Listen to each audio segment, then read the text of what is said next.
Le vaisseau d'exploration valaxienne Starseeker dérivait silencieusement à travers le champ de débris qui marquait autrefois l'orbite terrestre.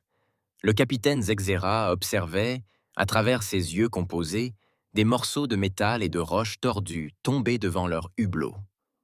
D'après leurs archives, ce fut autrefois la planète natale de l'humanité, réduite en fragments dispersés après ce qui semblait être un impact catastrophique il y a 50 ans.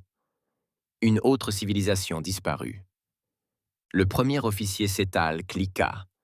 Ses mandibules tressaillirent de déception, bien que cette fin paraisse inhabituelle. Zexra acquiesça d'un ton rauque. Leur espèce avait passé des siècles à cataloguer les civilisations éteintes à travers la galaxie. Mais quelque chose dans cette scène ne correspondait pas au schéma des catastrophes naturelles. Le champ de débris était trop uniforme, la nouvelle orbite de la Lune trop précise. Exécutez un autre scan approfondi de la surface lunaire, ordonna Zexra. Concentrez-vous sur les anomalies souterraines. La Lune bourdonnait devant eux comme un œuf fêlé, sa surface marquée par le cataclysme qui avait apparemment détruit la Terre. Pourtant, leur premier scan avait détecté d'étranges signatures énergétiques émanant des profondeurs de son noyau, des données qui ne devraient pas exister dans un satellite naturel. « Capitaine, vous devez voir ça !» cria l'opérateur du capteur. « Nous détectons d'immenses cavités à l'intérieur de la Lune. Et il y a autre chose. » L'écran principal affichait des données scannées montrant de vastes chambres et tunnels qui sillonnent l'intérieur de la Lune. Mais ce qui retint l'attention de Zexer, ce furent les motifs géométriques réguliers, trop parfaits pour être des formations naturelles. « C'est artificiel », murmura Catal. « La Lune entière est artificielle. » Avant qu'ils puissent assimiler cette révélation, de nouvelles alarmes retentirent sur le pont. La surface de la Lune changeait. Des fractures capillaires apparurent sur sa face cratérisée, se propageant comme l'éclair sur l'étendue grise. « Pic d'énergie !» cria l'opérateur du capteur. « Étendue. »« Pic d'énergie !» cria l'opérateur du capteur. « Il se passe quelque chose à l'intérieur. » Les mots s'interrompirent lorsque la surface lunaire commença à se fendre. Non pas dans le chaos, mais en segments conçus avec précision, d'immenses panneaux de roches et de métal glissant pour révéler ce qui se trouvait en dessous. L'équipage valaxien observa, stupéfait, la fausse surface lunaire se décoller couche par couche. Près du premier nid, Cattell respira. Ce ne sont pas des chambres que nous avons détectées. Ce sont des hangars. Les antennes de Zexra frémirent tandis que la vérité devenait évidente. Là où ils s'attendaient à trouver un monde mort, ils avaient découvert la plus grande tromperie de l'humanité. La Lune n'avait pas été détruite, elle avait été transformée. Dans sa coquille creuse se trouvaient des milliers et des milliers de vaisseaux de guerre, disposés en formation parfaite, attendant. « Faites passer un message au Conseil », ordonna Zexra. « Dis-leur que l'humanité n'était pas morte, elle se préparait. » Les premiers vaisseaux commencèrent à émerger de leur sommeil de 50 ans, leurs moteurs massifs s'allumant. Chaque vaisseau portait l'insigne de la flotte unie de la Terre, un phénix renaissant des flammes. L'humanité n'avait pas été détruite par une catastrophe. Ils avaient orchestré la plus grande retraite tactique de l'histoire galactique. Une transmission a traversé leur système de communication, diffusée sur toutes les fréquences en parfaite relaxation. Ici, l'amiral Sarah Chen, de la Force de défense terrienne. À toutes ces espèces qui ont assisté à notre apparente destruction, nous vous remercions de votre patience. La menace qui nous a contraints à la clandestinité approche à nouveau. Nous vous offrons un choix. Contre les ténèbres qui approchent, soutenez l'humanité ou restez à l'écart. Le temps de la dissimulation est révolu. Comme en guise de réponse, une forme massive émergea du noyau lunaire, un vaisseau plus grand que tous ceux que les Valaxiens avaient jamais rencontrés. Sa coque portait les cicatrices et les modifications d'innombrables batailles, témoignage d'une guerre d'une ampleur qu'ils avaient du mal à imaginer. Un signal provenant du vaisseau amiral humain, rapporta l'officier des communications d'une voix tremblante. « Passez-le » ordonna Zexra. La voix de l'amiral Chen résonna à nouveau sur la passerelle. Nous avons passé 50 ans à préparer, construire et attendre. La Terre n'a pas été détruite. C'était un message adressé à notre ennemi, lui laissant croire qu'il avait gagné. Maintenant, nous leur montrons comment l'humanité réagit aux menaces d'extinction. La Lune poursuivit sa transformation, révélant une part croissante de l'armada cachée de l'humanité. Non pas des milliers de vaisseaux, mais des millions, chacun propulsé par une technologie surpassant tout ce que les Valaxiens avaient pu découvrir. Il ne s'agissait pas d'une simple flotte, mais de la puissance combinée de toute une civilisation, préservée et améliorée au cours de 5 décennies de préparation secrète. Zexra observa l'immense flotte humaine se mettre en formation, une danse de vaisseaux s'étendant d'un horizon à l'autre. Leur propre vaisseau semblait insignifiant en comparaison, un simple fossé face à la résurrection de l'humanité. « Votre espèce est pleine de surprises », remarqua Catal. « Non, corrigea Zexra, la compréhension naissante. Ils sont pleins de détermination, et je crains que nous ne soyons sur le point de découvrir pourquoi l'humanité a survécu alors que tant d'autres ont péri. » La première vague de vaisseaux humains les dépassa à toute vitesse, se dirigeant vers le système extérieur. Quel que soit l'ennemi auquel ils s'étaient préparés, quelle que soit la force qui les avait poussés à de telles mesures extraordinaires, ils allaient apprendre une dure leçon sur la résilience de l'humanité. Une dure leçon sur la résilience de l'humanité. Le jeu de l'extinction comptait de nouveaux acteurs, et l'humanité avait fini de se cacher. L'immensité de l'espace autour de la Lune s'embrasait sous les moteurs des vaisseaux en éveil. L'amiral Chen se tenait sur le pont de l'EDF Phoenix, observant 50 ans de préparation aboutir à cet instant. Des écrans holographiques affichèrent la progression à mesure que chaque secteur de l'installation lunaire activait ses séquences de lancement. « Rapport d'étape », ordonna-t-elle, sa voix portant le poids d'un demi-siècle de vigilance. Le commandant James Rodriguez, ses yeux sombres reflétant la lueur des écrans tactiques, répondit. Les secteurs 1 à 15 étaient entièrement déployés, amiral. Les usines automatisées entament dans la distribution finale de l'armement. Les réserves d'antimatière sont à leur niveau optimal. Le pont du Phénix représentait la plus grande réussite de l'humanité en matière de conception de vaisseaux. Contrairement au centre de commandement blanc et stérile des vieux films de science-fiction, il témoignait d'une ingénierie pragmatique. Chaque surface remplissait de multiples fonctions, chaque écran pouvant servir de système de secours à un autre. Le vaisseau valaxien demande l'autorisation d'accoster, rapporta le lieutenant Santos depuis son poste de communication. Il semble impatient de comprendre. Chen sourit légèrement. Accordez-leur l'accès au quai d'amarrage 7. Je pense qu'il est temps de partager un peu de notre histoire avec nos témoins inattendus. Le Phénix frémit légèrement, tandis qu'une autre section massive de la surface lunaire se rétractait, révélant une nouvelle couche de la force cachée de l'humanité. Cette fois, ce ne sont pas des navires de guerre qui ont émergé, mais d'immenses chantiers navals qui construisaient et amélioraient leur flotte depuis des décennies. « Madame !» cria Rodriguez. « Les réseaux sentinelles détectent des distorsions quantiques aux confins du système. Ils sont en avance. » L'expression de Chen se durcit. Les moissonneurs n'ont jamais été patients. Activez le protocole Lazare. Il est temps de leur montrer pourquoi nous avons choisi le Phénix comme symbole. À travers la flotte, des commandes cryptées circulaient à travers les réseaux quantiques. Des vaisseaux qui semblaient à peine s'éveiller achevaient en réalité des transformations commencées des années auparavant. Les coques se modifièrent, des systèmes d'armes émergèrent de recoins cachés, et ce qui semblait être une flotte conventionnelle se révéla bien plus vaste. La délégation valaxienne arriva sur le pont juste à temps pour assister à la transformation. Les yeux composés du capitaine Zexer reflétaient le spectacle tandis que des vaisseaux 2 fois plus grands que leur configuration d'origine émergeaient de ce qui semblait être un espace replié.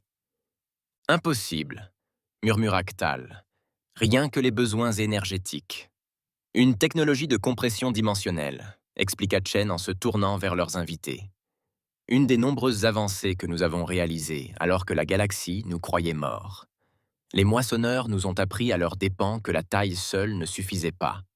Nous devions être capables d'exploiter notre véritable force jusqu'au moment idéal. Sur la visionneuse principale, la surface lunaire poursuivait sa transformation.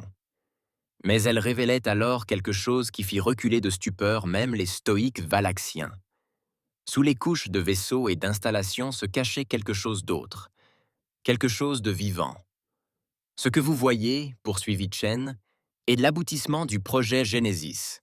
Lorsque les moissonneurs attaquèrent la Terre pour la première fois, ils pensaient se retrouver face à un monde unique d'humains. Ils n'imaginaient pas que nous aurions pu trouver un moyen de préserver non seulement nos vaisseaux et nos armes, mais notre civilisation tout entière. Le noyau lunaire vibrait d'une lumière bio-organique, de réseaux d'énergie et de matière qui défiaient toute compréhension conventionnelle. À l'intérieur de sa coque protectrice, des millions de capsules de stase entamèrent leur séquence d'éveil, chacune contenant des humains volontaires pour dormir en attendant qu'on ait besoin d'eux. La dévastation de la surface de la Terre n'était pas une attaque, expliqua Rodriguez à leurs visiteurs stupéfaits. C'était un transfert.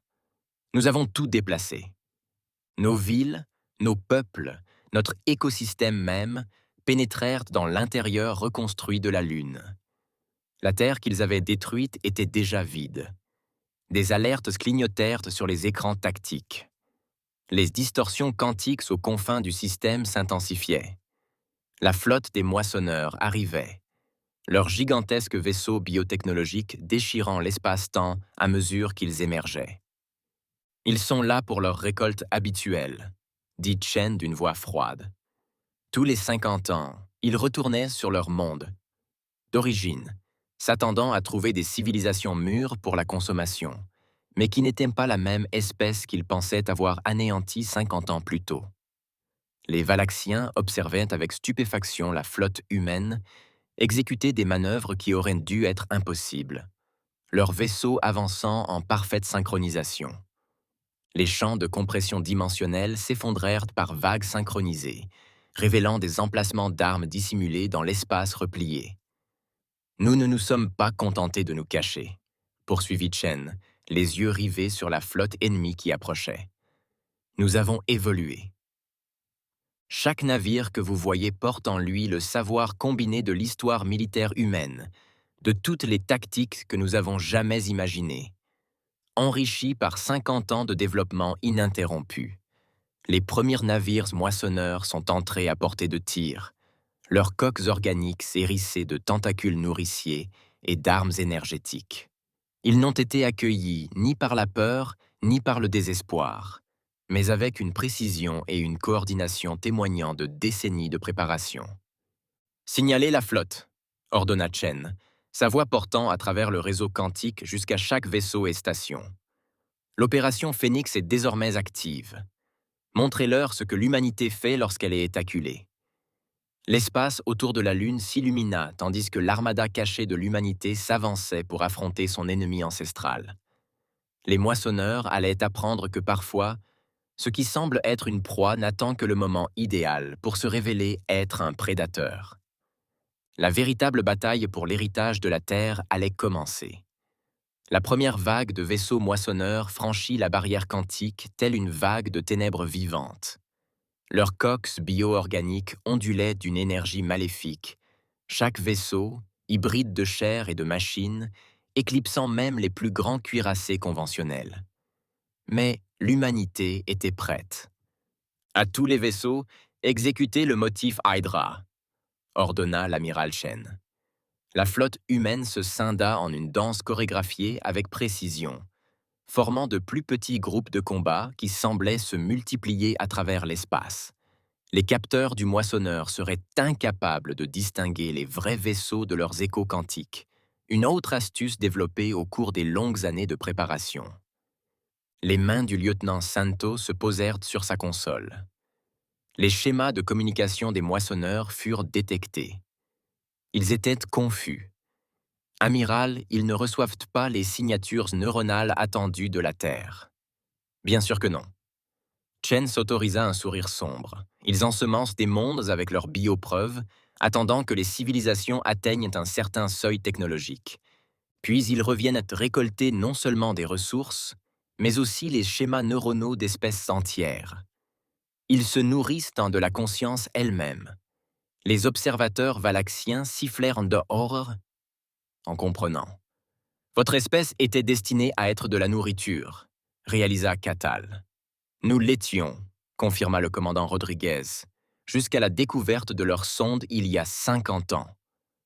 Au lieu de le détruire, nous lui avons fourni de fausses informations, lui faisant croire que notre développement suivait un schéma prévisible, alors même que nous étions en train de le construire. Sur l'écran principal, l'immense flotte humaine poursuivait son déploiement. Des vaisseaux qui semblaient être de simples destroyers se transformèrent soudainement, leurs coques se transformant comme du métal liquide, révélant des configurations que les moissonneurs n'avaient jamais rencontrées. Les champs de compression dimensionnelle dissimulaient non seulement des armes, mais aussi des technologies entièrement nouvelles. La flotte des Harvesters lance sa première vague d'attaque. Signalèrent les Pères Noël, avec des biotorpilles et des perturbateurs neuronaux. Exécutez le protocole Prométhée, ordonna Chen. À travers la flotte, des panneaux s'ouvrirent sur des milliers de vaisseaux, révélant des structures cristallines pulsant de lumière interne. Les biotorpilles du moissonneur, conçus pour s'enfoncer dans les matériaux de coque conventionnels, se sont retrouvés attirés par ces cristaux. À chaque contact, les cristaux absorbaient et redirigeaient leur énergie. À chaque contact, les cristaux absorbaient et redirigeaient leur énergie. Les perturbateurs neuronaux, constata Catal avec stupéfaction, n'avaient ôté aucun effet. Difficile de perturber les schémas neuronaux lorsqu'ils sont chiffrés quantiquement, expliqua Rodriguez. Un autre atout de nos longues années d'étude de leur technologie. Nous avons appris à coder la conscience humaine elle-même. La bataille se déroulait à travers le système solaire comme une immense partie d'échecs, mais où l'humanité avait passé 50 ans à planifier ses coups. Chaque tactique de récolteur a été contrée par une contre-mesure spécialement conçue pour exploiter ses faiblesses. Les gigantesques vaisseaux extraterrestres se sont retrouvés pris dans des réseaux de champs quantiques qui ont retourné leur propre biotechnologie contre eux. Ils tentent de se combiner pour former leur forme de récolte, a averti Santos. Plusieurs vaisseaux moissonneurs fusionnèrent, leurs coques organiques fusionnant pour créer une entité massive aux tentacules d'énergie noire. Maintenant, nous leur montrons notre véritable force, dit Chen à voix basse. Signalez les vaisseaux Lazarus. Du cœur creux de la Lune, une nouvelle classe de vaisseaux émergea.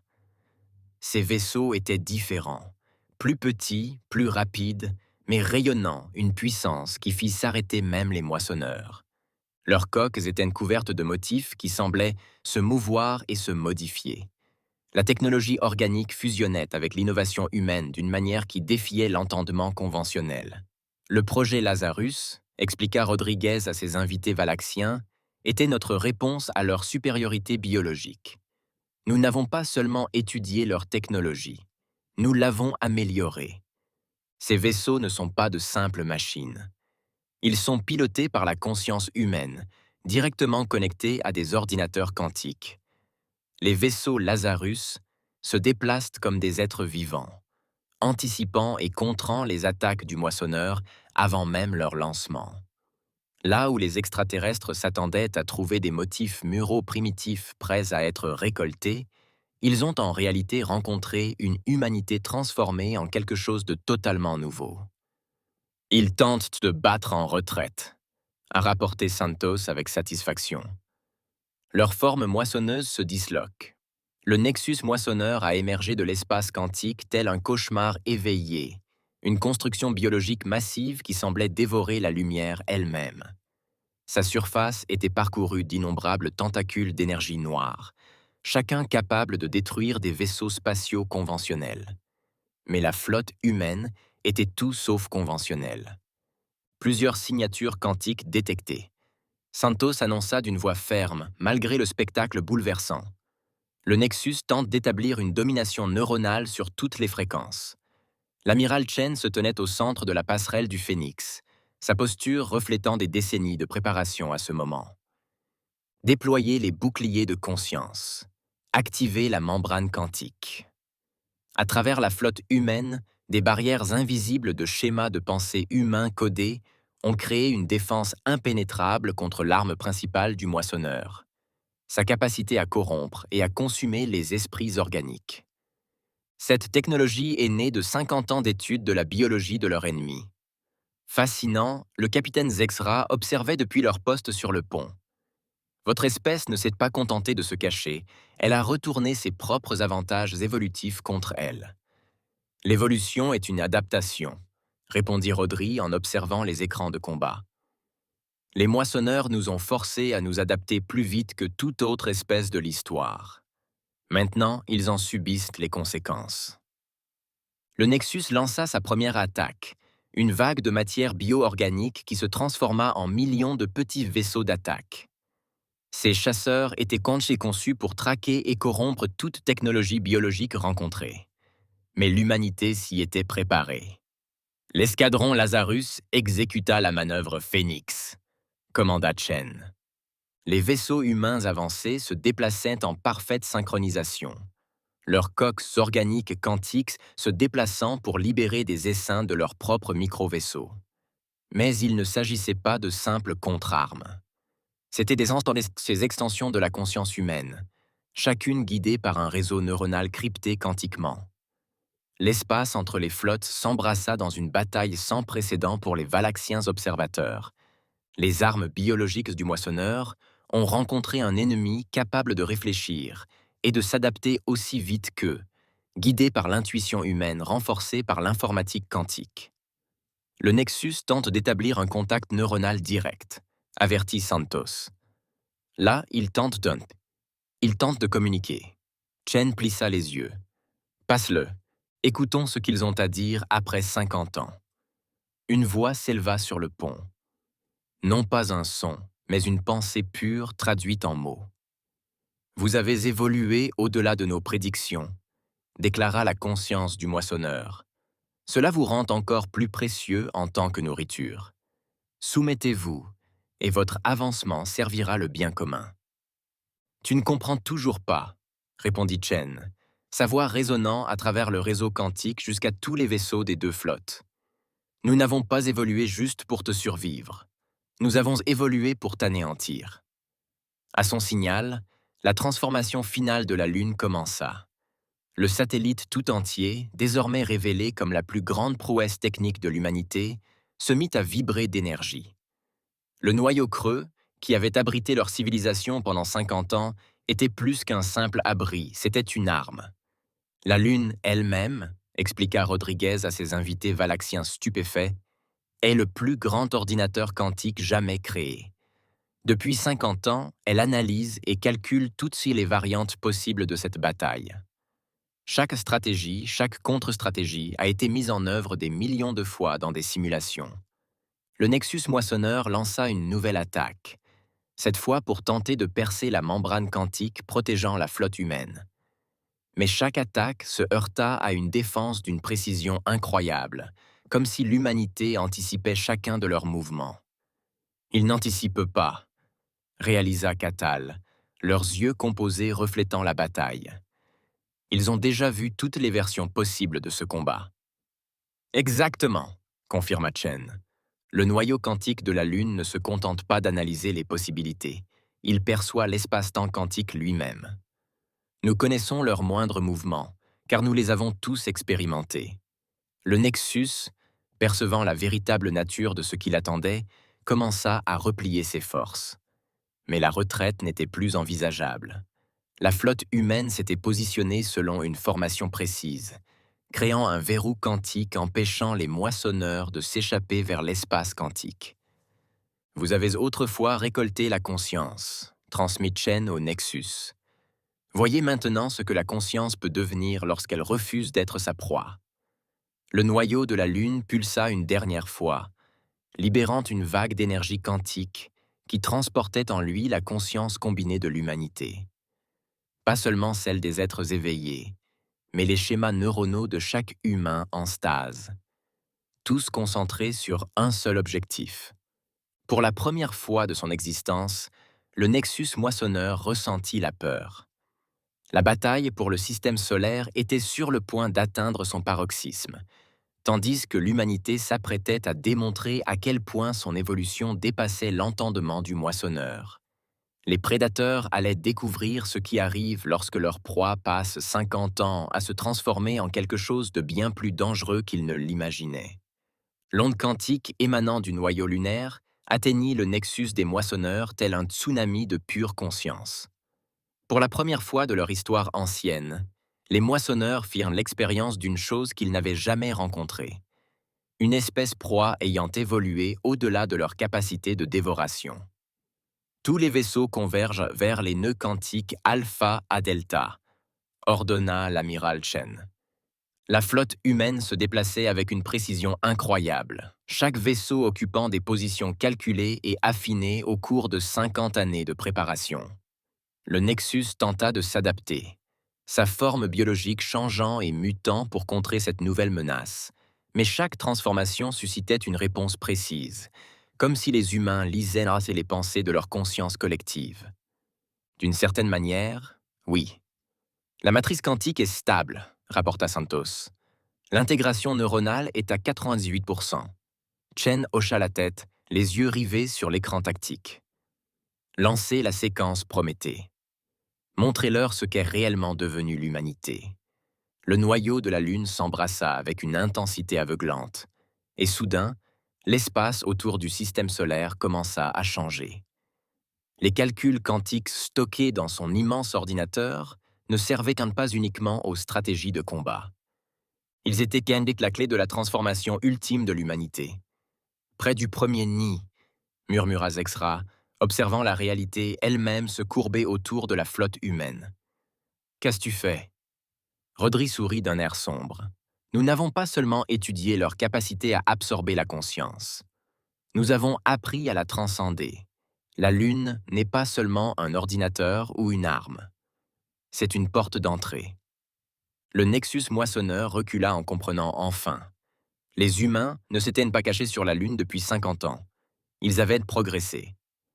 Chaque vaisseau de leur flotte était relié par le réseau quantique au noyau lunaire et, par son intermédiaire, à des dimensions au-delà de l'espace-temps normal. Tu avais raison sur un point. Chen transmet au Nexus. La conscience peut être récoltée.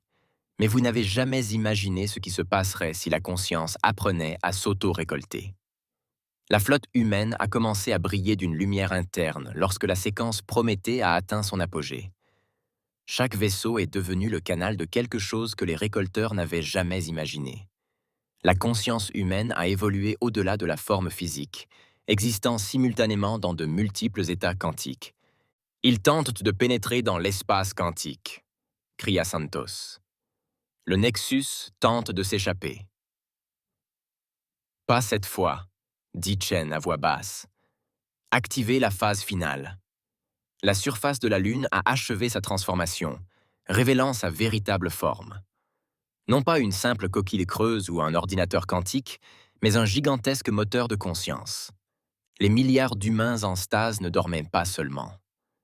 Leurs esprits avaient été reliés, créant un réseau neuronal suffisamment puissant pour remodeler la réalité elle-même.